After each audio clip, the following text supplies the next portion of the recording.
esoteric governance, and the costume drama of liberation.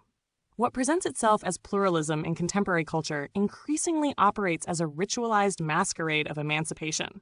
Beneath the vocabulary of care, inclusion, and liberation lies a highly disciplined apparatus of symbolic control, one that regulates identity, desire, and dissent through aesthetic rather than juridical means. The system no longer enforces conformity through overt prohibition.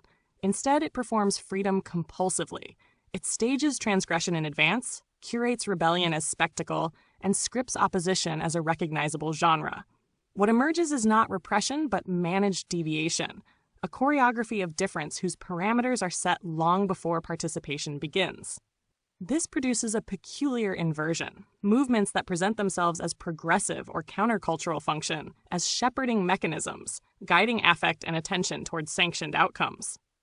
The counterculture becomes an auxiliary of governance, rehearsing gestures of resistance while neutralizing their capacity to disrupt. Radicality is permitted only as style. Under these conditions, identity operates less as lived reality than as administrative fiction. Narratives of selfhood are modular, exchangeable, and optimized for circulation. Subjects are encouraged to locate meaning in symbolic alignment rather than material transformation. Moral intensity substitutes for structural analysis. The spectacle thrives on indignation while leaving the underlying machinery untouched.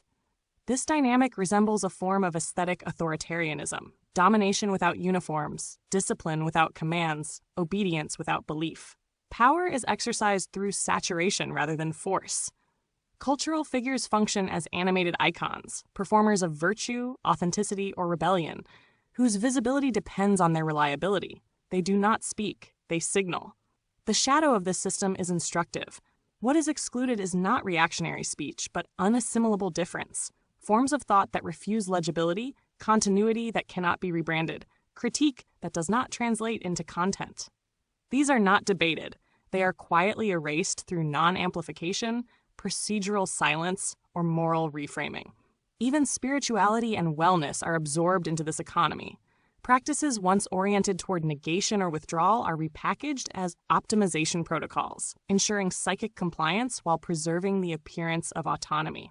The inner life becomes another site of governance. Artificial intelligence intensifies the pattern. Trained on mediated culture, it reproduces dominant iconographies at scale, accelerating the circulation of approved forms.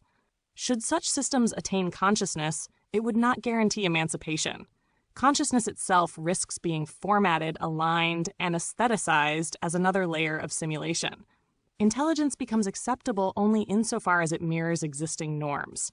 The result is a culture that mistakes motion for change, expression for agency, and representation for justice. It celebrates diversity while enforcing uniformity of outcome. It multiplies images of resistance while narrowing the horizon of possibility. What remains is a theater of freedom without freedom, a pageant of selves endlessly performing their difference for a system that has already decided what difference is allowed to mean. The danger is not that domination returns in old forms. The danger is that it no longer needs to.